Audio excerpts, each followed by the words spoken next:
Kebawah Duli Yang Maha Mulia Paduka Sri Baginda Sultan Haji Hassanah Bolkiah Muizzaddin Wad Daulah Ibni Almarhum Sultan Haji Omar Ali Saifuddin Sa'dul Khairiwaddin Sultan dan Yang di-Pertuan Negara Brunei Darussalam petang tadi berkenan menerima menghadap Tuan Yang Terutama Mehmet Suat Akgun Duta Besar Istimewa dan Mutlak Republik Turki ke Negara Brunei Darussalam yang akan menamatkan perkhidmatan.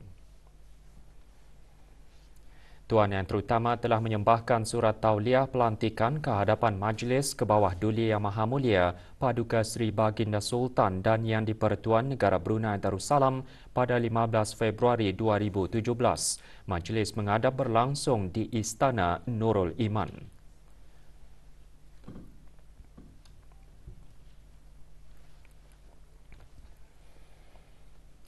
Bagi menyemarakan lagi sambutan ulang tahun kebangsaan ke-37, Gerai Hari Kebangsaan 2021 dirasmikan semalam di ke-44 daerah. Di daerah Brunei dan Muara, gerai diadakan di kawasan letak kereta berhadapan Muzium Alat Kebesaran Diraja Bandar Seri Begawan.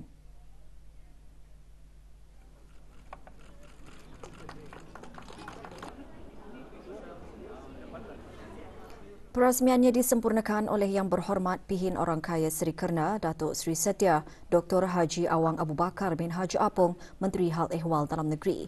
Gerai yang berlangsung sehingga 7 Mac ini bermula dari pukul 5 petang hingga 10 malam. Juga hadir Ahli Majlis Mesyuarat Negara.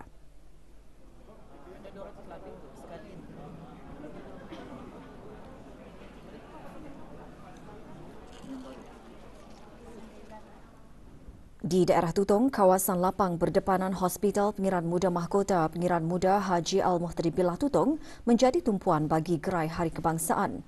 Pelbagai jenis barangan termasuk jualan satu kampung satu produk daripada Majlis Perundingan Kampung Daerah Tutong dijual di gerai tersebut.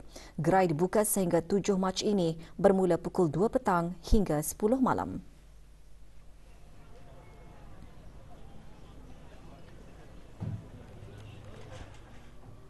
Bagi daerah Temburong pula, gerai diadakan di kawasan Ruang Legar Kedai Pekan Bangar. 16 petak gerai disediakan untuk para penjajah yang bermula pukul 5 petang hingga 10 malam sehingga 7 Mac ini. Sementara di daerah Belait diadakan di Gerai Tudung Saji, Kuala Belait.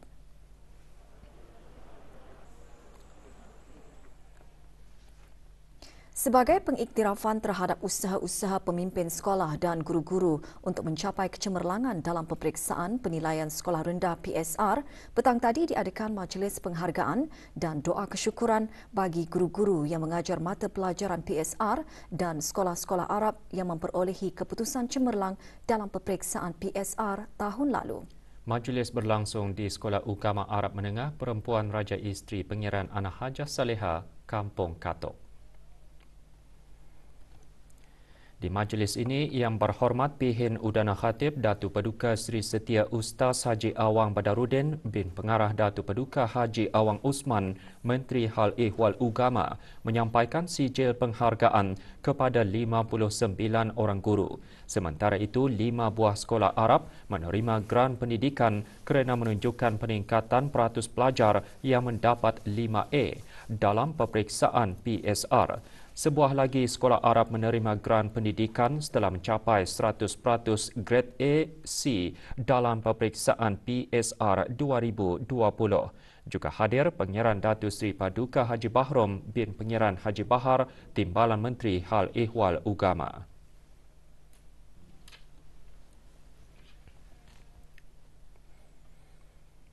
Manpower Industry Steering Committee MIAC Construction akan terus membuat perancangan dan aktiviti untuk menyediakan peluang-peluang pekerjaan bagi anak tempatan dalam industri pembinaan. Antara kerjaya tersebut ialah pertukangan kayu, juruteknik pendingin hawa dan aram-aram atau scaffolding. Berucap pada pelancaran pasaran pekerjaan industri pembinaan 2.0, Jurutera Awang Haji Amir Hishamuddin bin Pihin Orang Kaya Amar Pahlawan Datuk Seri Setia Awang Haji Zakaria, Setiausaha Tetap Infrastruktur Perumahan dan Profesional Kementerian Pembangunan juga mengongsikan kerjasama Kementerian Pembangunan, Kementerian Pendidikan dan Sekretariat Tetap Manpower Planning and Employment Council MPEC telah membuahkan hasil dengan memperkenalkan program baharu yang mendedahkan kepada industri pembinaan yang akan membantu penuntut-penuntut program tersebut memperolehi kemahiran dan pengalaman bekerja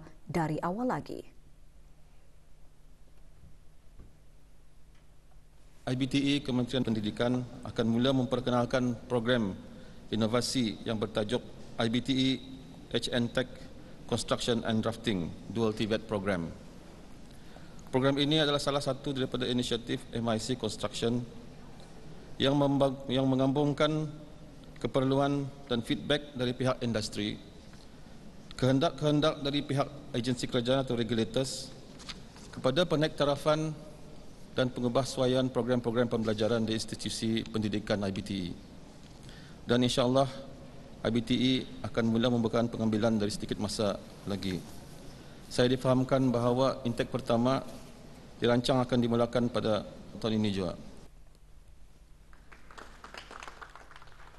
Pelancaran pasaran pekerjaan industri pembinaan 2.0 disempurnakan oleh Yang Berhormat Datuk Seri Setia Jurutera Awang Haji Suhaimi bin Haji Ghaffar, Menteri Pembangunan. Juga diadakan pengenalan kursus HN Tech Construction and Drafting Dual TVET yang akan memberikan pengetahuan dan kemahiran dengan gabungan latihan berasaskan institusi dan industri yang merangkumi rangkaian modul berkaitan dengan pembinaan industri. Sebanyak 47 buah syarikat dan agensi-agensi berkepentingan menyertai acara tersebut. Acara diadakan sehingga esok dari pukul 8 pagi hingga 5 petang. Terdahulu diadakan penanaman kira-kira 55 batang pokok bagi usaha ke arah persekitaran yang menjurus kepada kehijauan. Juga hadir Datuk Seri Paduka Arkitek Awang Haji Marzuki bin Haji Mohsen, Timbalan Menteri Pembangunan.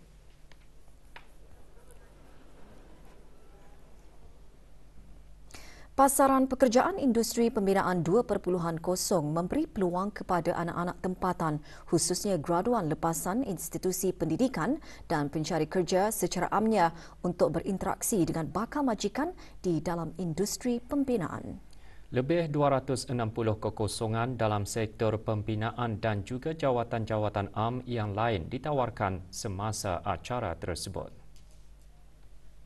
Telecommunication and electrical. So currently we're open for job vacancy for the electrical technician, project manager, foreman, procurement and administration. It's a good job opportunity lah untuk the local. Armex Bridging Program yang bermula Oktober lalu bertujuan untuk melengkapkan para graduan tempatan yang berkelayakan dengan kemahiran, kecekapan dan pengalaman bekerja secara profesional di industri pembinaan. Dalam 6 bulan pertama tempoh perantisan, mereka dilatih oleh para pakar dan firma konsultan. Mereka juga didedahkan dalam 3 disiplin sektor pembinaan iaitu architectural, mechanical dan electrical serta civil dan structural. Bukan sejata tapi kami juga deal with borang-borang ataupun dokumen-dokumen yang untuk submission untuk projek lah, sebuah projek. Para pemimpin sekolah dan guru-guru perlu bersedia untuk memajukan generasi Brunei yang benar-benar bersedia bagi pekerjaan yang masih belum pasti dan bagi masa depan yang lebih baik. Butirannya menyusul selepas ini, teruskan bersama Berita Perdana.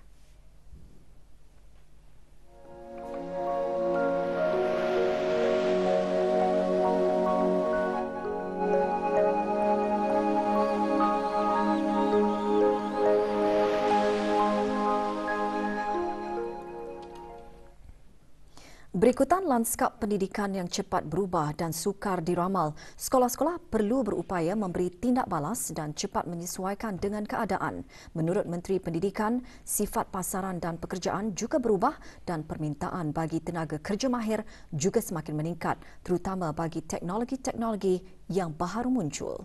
Berucap pada majlis perasmian konvensyen pemimpin-pemimpin sekolah kali ketiga pagi tadi, Yang Berhormat Datuk Seri Setia Awang Haji Hamzah bin Haji Sulaiman menekankan perlunya pelbagai peringkat kapasiti dalam sistem pendidikan dan sumber manusia terus dikembangkan ke arah mendapatkan hasil yang sama. Para pemimpin sekolah dan guru-guru, jelas Menteri Pendidikan, perlu bersedia untuk memajukan generasi Brunei yang benar-benar bersedia bagi pekerjaan yang masih belum pasti dan bagi masa depan yang lebih baik. School leaders play a crucial role in supporting their teachers to improve the quality of teaching and learning. A teacher should be able to teach students not merely academic knowledge, but also skills and competency such as problem solving, adaptability, resilience, innovation, creativity, critical thinking, and decision makings. When technologies, skills and capabilities are changing so rapidly, the challenge is always whether we're able to teach and transfer those skills to our students as quickly as possible before they begin their jobs and careers. Therefore, school leaders and teachers must be creative, innovative, and continue to equip themselves with the relevant knowledge and competencies for the 21st century education. In this regard, the Brunei Darussalam School Leadership Standards is essential to the development of the effective leadership for current and aspiring school leaders. Majlis diteruskan dengan pelancaran buku panduan untuk piawaian kepimpinan dan rangka kerja kompetensi Sekolah Brunei Darussalam. Rangka kerja tersebut terdiri dari piawaian dan kompetensi yang membantu para pemimpin sekolah untuk mencapai jangkaan negara dalam menyediakan pendidikan berkualiti. Konvensyen Pemimpin Sekolah berfungsi sebagai platform untuk pemimpin-pemimpin sekolah di seluruh negara membincangkan isu-isu semasa dan masa depan pendidikan.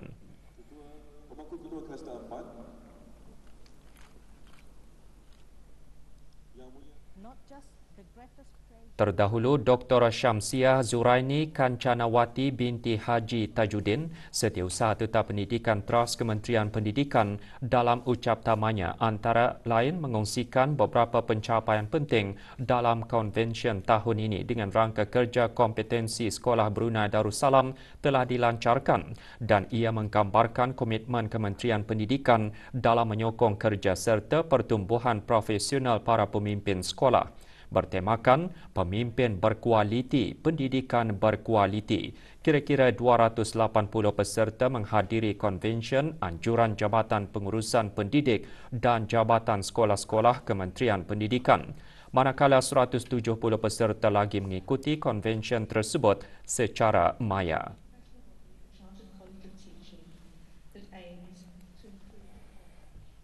Buku panduan untuk piawaian kepimpinan dan rangka kerja kompetensi Sekolah Brunei Darussalam menggalakkan para pemimpin sekolah, pasukan kepimpinan dan jabatan-jabatan berkaitan untuk meningkatkan cara penyampaian berhubung dengan prestasi dan perkembangan penilaian.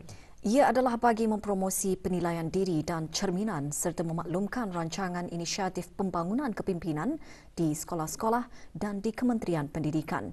Melaluinya juga Kementerian Pendidikan berhasrat untuk membangun kepimpinan yang kuat dan berdaya tahan dalam kalangan pelajar agar dapat meneroka potensi-potensi mereka. Brunei School Leaders Competency Framework ini adalah satu inisiatif MOE untuk menjadikan menkuatkanlah sistem pendidikan tadi dari segi pemimpin sekolah will help us to align all the initiative itu, and semua guru-guru pun faham. Apabila adanya nanti standard kompetensi ini, ia akan lebih dapat memberikan kami arah tuju destinasi kami. Jadi ini adalah dapat polish lagi skills kami dalam macam mana kami akan membawa guru-guru kami itu untuk develop and improve diorang punya teaching and learning practice di sekolah. Framework ini adalah secara holistik. Kalau dilihat perisiannya, ia bukan sahaja menjurus kepada tanggungjawab sebagai seorang pemimpin, iaitu pengetua. Ia termasuklah dalam memastikan teaching and learning berjalan, proses pengajaran dan pembelajaran berjalan dengan lancar. Sejak penyusunan semula industri telekomunikasi di negara Brunei Darussalam, terdapat peningkatan 30% pelanggan fix broadband antara bulan Januari hingga September tahun lalu. Dengan peningkatan tersebut, negara menduduki tangga kedua dalam Indeks Infrastruktur Telekomunikasi seperti yang direkodkan dalam Tinjauan E-Kerajaan Pertubuhan Bangsa-Bangsa Bersatu PBB 2020. Perkara tersebut dikariskan oleh Menteri Pengangkutan dan Infokomunikasi semasa Forum Belia Chevening Brunei BCYF edisi ke-13 pagi tadi. Yang berhormat Datu Seri Setia Awang Abdul Muttalib bin Pihin Orang Kaya Seri Setia Datu Paduka Haji Muhammad Yusof menambah ke arah mengekalkan perkembangan dan momentum positif itu ketika ini telah bermula kerja-kerja percubaan dan penyelidikan bagi perkembangan teknologi 5G di negara ini. Menurut Yang Berhormat, menjelang April ini beberapa projek rintis yang mengetengahkan pengalaman 5G akan ditempatkan di beberapa lokasi strategik. Dengan inisiatif ini, tambah Yang Berhormat tentunya diharap akan dapat memupuk minat para belia untuk tampil dengan idea-idea baharu dan inovasi yang dapat dimanfaatkan dalam teknologi 5G. Forum diadakan di Universiti Brunei Darussalam, UBD. At this point, I would like to call upon everyone's role in driving the smart nation. With a whole of government and whole of nation approach, we are striving hard towards digitalization and adding intelligence to our processes. However, true innovation will always be driven from industry and equally important, our people. And I do believe that this is where our youth can lead the way for our nation to innovate.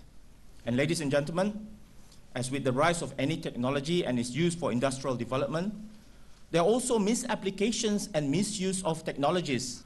The utilization of big data presents cybersecurity threats and invasion of privacy, amongst others, as well as the rise of deepfakes, posing great threats to society in general. And on policy and regulatory perspectives, we are now working on the necessary legal frameworks to address these concerns. And this includes the Cybersecurity Order to ensure the protection of our critical information infrastructures, the CIIs, as well as the Personal Data Protection Order to prevent unauthorized and unconsented sharing of personal data and information. Yang Berhormat Dayang Khairunisa binti Awang Haji Asyari, Ahli Majlis Mesyuarat Negara, selaku Yang di-Pertua Alumni Chevening Brunei, dalam ucapannya menggesa belia untuk tidak terlepas pandang terhadap isu-isu siber termasuk siberbuli, keselamatan siber, berita palsu, isu-isu privasi dan jenayah siber. The possibilities are endless. If you can dream it, you can make it. To be a smart nation, we also have to explore formal, informal, and non-formal forms of education. Not only for those who are still studying, we also have to ensure reskilling and upskilling of our workforce to fit the changing work needs. Sementara itu, Tuan Yang Terutama John Virgo, Pesuruhjaya Tinggi British ke negara ini menyatakan forum tersebut membolehkan belia menjadi lebih kreatif dengan kesesuaian dengan yang diperlukan negara dari belia untuk memperkasa ke arah menjadi pemimpin dalam merealisasikan visi negara untuk menjadi negara pintar. Dengan tema Belia Bijak bagi Negara Pintar atau Smart Youth for a Smart Nation, forum menghimpunkan lebih 250 orang belia dari seluruh negara termasuk para pelajar kelainan upaya serta lebih 25 penceramah, moderator dan fasilitator.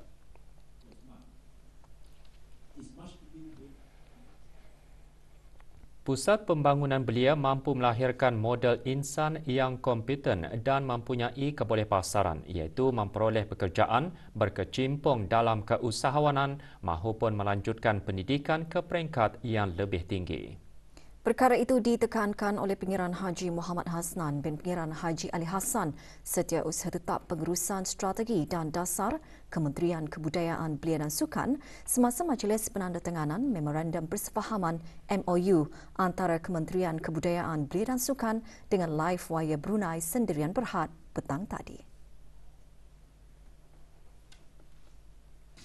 Bagi mengukuhkan peranan PBB tersebut, salah satu kerjasama antara PBB dan Livewire yang dilaksanakan ialah melalui inisiatif menambah baik program YDC Lights On yang terdahulu, iaitu dengan mendapatkan khidmat pakar bagi menghasilkan perisian program yang lebih berimpak tinggi dengan mengetengahkan strategi perniagaan yang relevan dan terkini seperti intensif marketing serta seterusnya menepati sasaran jualan, mematuhi standard operating procedure yakni SOP dalam perniagaan dan mengaplikasikan penggunaan platform e-commerce dalam urus niaga.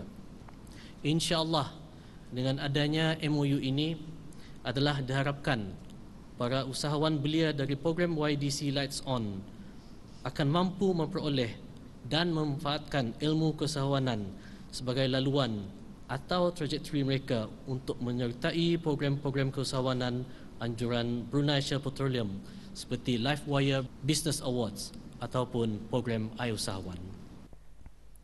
Penandatanganan MOU disaksikan oleh Yang Berhormat Major Jeneral Bersara Datuk Paduka Sri Haji Aminuddin Ehsan bin Pihin Orang Kaya Saiful Muluk, Datuk Sri Paduka Haji Abidin, Menteri Kebudayaan Belia dan Sukan. Pengiran Haji Muhammad Hasnan menandatangani bagi pihak Kementerian Kebudayaan Belia dan Sukan, manakala Shell LiveWire Brunei Sendirian Berhad diwakili oleh pengerusinya Dayang Hajah Rosita binti Hassan. Penandatanganan MOU tersebut antara lain bertujuan untuk meningkatkan lagi kerjasama bagi mendapatkan khidmat pakar khususnya dalam bidang keusahawanan ke arah menggalakkan penglibatan dan meningkatkan potensi belia dalam keusahawanan sekaligus sebagai usaha untuk mengembangkan rangkaian usahawan-usahawan belia.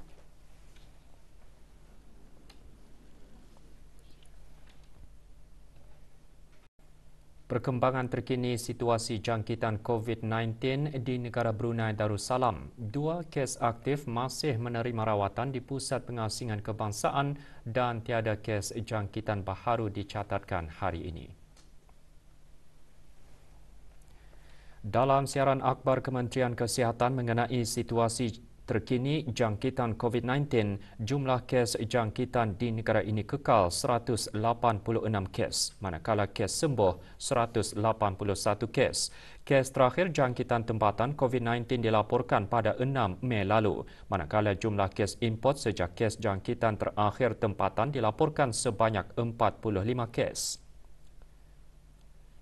715 orang sedang menjalani pengasingan diri mandatori, manakala 13,703 orang menamatkan pengasingan diri mandatori sejak Mac 2020. Sementara itu, 999 sampel ujian virus SARS-CoV-2 telah dilaksanakan menjadikan jumlah keseluruhan ujian makmal yang dijalankan sejak Januari 2020 101,666 ujian. Maklumat lanjut dan perkembangan terkini layari laman sesawang Kementerian Kesihatan dan talian Kesihatan 148. Persekutuan Radio Amatur Negara Brunei Darussalam Bidara dengan kerjasama Persatuan Pengakap Daerah Belait semalam mengadakan majlis pelancaran Special Call Station sempena Hari Kebangsaan ke-37 tahun. Majlis berlangsung di Ibu Pejabat Persatuan Pengakap Daerah Belait.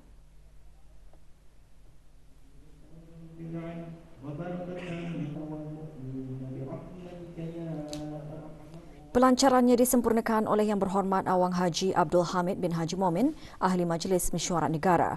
Juga diadakan pameran dari bidara dan demonstrasi aktiviti radio oleh pengendali radio amatur yang bertauliah.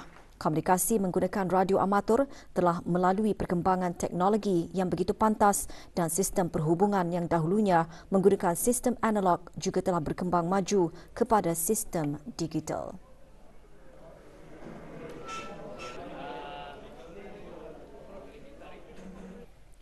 Bahagian Hal Ehwal Muslimah Jabatan Hal Ehwal Masjid dengan kerjasama Ahli Jawatan Kuasa Takmir Masjid Kampung Labi, Daerah Belait pagi tadi mengungkayahkan majlis membaca ratib Al-Atas dan tahlil bagi almarhum Duli Yang Teramat Mulia Paduka Seri Pengiran Muda Haji Abdul Azim. Acara berlangsung di Masjid Kampung Labi, Kuala Belait. Para pegawai dan kaki tangan dari Jabatan Hal Ehwal Masjid, Muslimah dari daerah Belait dan Muslimah dari daerah Brunei dan Muara menyertai majlis tersebut. Acara seumpama ini diharap akan dapat memberi manfaat kepada para Muslimah khususnya dalam mengamalkan zikir dalam kehidupan seharian.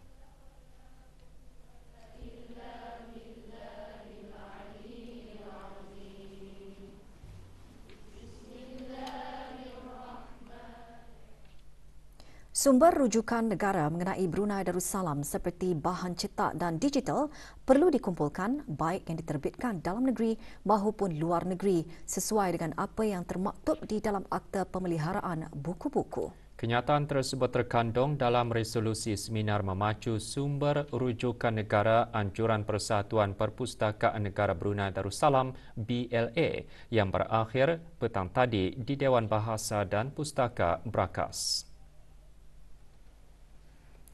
Awang Haji Abu Bakar bin Haji Zainal, pengerusi seminar, ketika membentangkan resolusi seminar menyentuh mengenai hasrat untuk menyokong seruan bagi mengaktifkan usaha penyelidikan dan menambah sumber rujukan dengan penerbitan ilmiah dari golongan ilmuwan dan cendekiawan anak tempatan.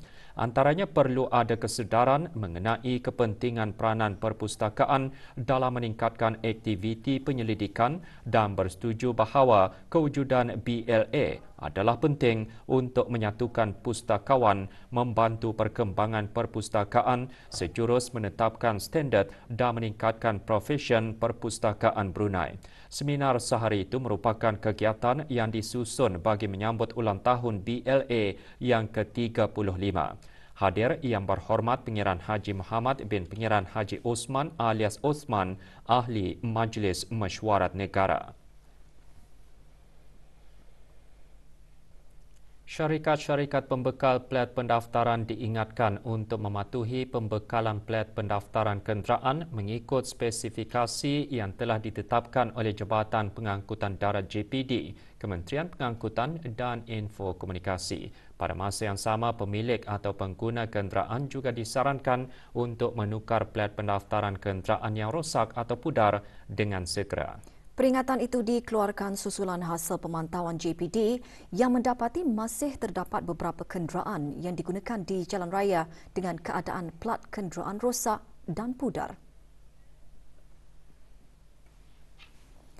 Ciri-ciri plat pendaftaran kenderaan yang dibenarkan adalah mengikut Akta Lalu Lintas Jalan Raya Penggal 68, Peraturan-Peraturan Lalu Lintas Jalan Raya Tanda Pengalan 2008 adalah diperbuat daripada aluminium dengan permukaan nombor tanda pengenalan timbul keluar. Plat pendaftaran kenderaan adalah berwarna hitam iaitu nombor tanda pengenalan berwarna putih di atas latar belakang berwarna hitam dengan ukuran yang ditetapkan dan bahan yang tertentu. Pada masa ini, syarikat-syarikat pembekal menawarkan potongan harga bagi menggantikan plat pendaftaran kenderaan sehingga 31 Mac 2021. Oleh itu, para pemilik atau pengguna kenderaan dinasihatkan untuk mengambil peluang ini untuk menukar plat pendaftaran yang rosak atau pudar.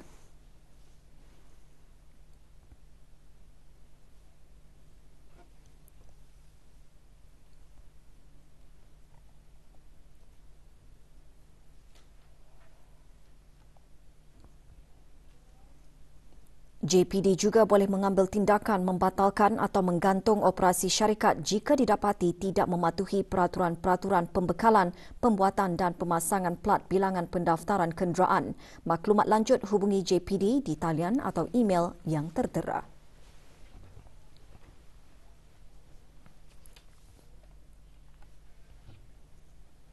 Keluarga yang soleh memainkan peranan penting ke arah kehidupan berkeluarga yang harmoni.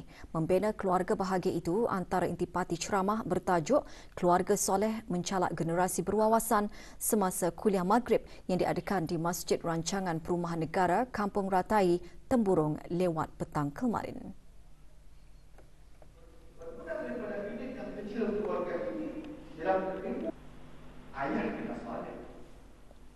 Dr. Haji Norali Zampin Haji Ali Akbar, Dekan Fakulti Syariah College University Perguruan Ugama Seri Begawan, dalam ceramahnya juga menjelaskan keluarga yang soleh merupakan keluarga yang menepati kehendak Al-Quran dan Sunnah yang membentuk sahsiah anak-anak dalam menjana generasi berwawasan yang berilmu, berakhlak dan dinamik.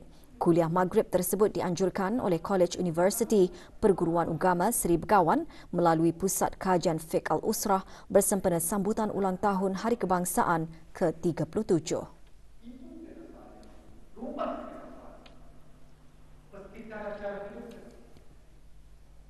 Dalam usaha ke arah mengoptimalkan penghayatan dan pemahaman khususnya dalam kalangan para pelajar terhadap lagu kebangsaan dan bendera negara, Jabatan Penerangan Jabatan Perdana Menteri melalui Unit Kenegaraan Bahagian Komunikasi Strategik pagi tadi mengendalikan program taklimat kenegaraan Raja Kita menghayati bendera dan lagu kebangsaan negara Brunei Darussalam. Program diadakan di Sekolah Arab Tempurung. Taklimat disampaikan oleh Dayang Haja Nur Hijrah binti Haji Idris, penolong pegawai penerangan Jabatan Penerangan kepada seramai 59 orang penuntut tahun 5 hingga tahun 8 yang antara lain menyentuh mengenai Raja Kita, tata cara menaikkibarkan bendera negara dan sejarah lagu kebangsaan negara Brunei Darussalam Allah Peliharakan Sultan dengan terperinci. Penyampaian hadiah kepada para penuntut yang berjaya menjawab kuis juga diadakan.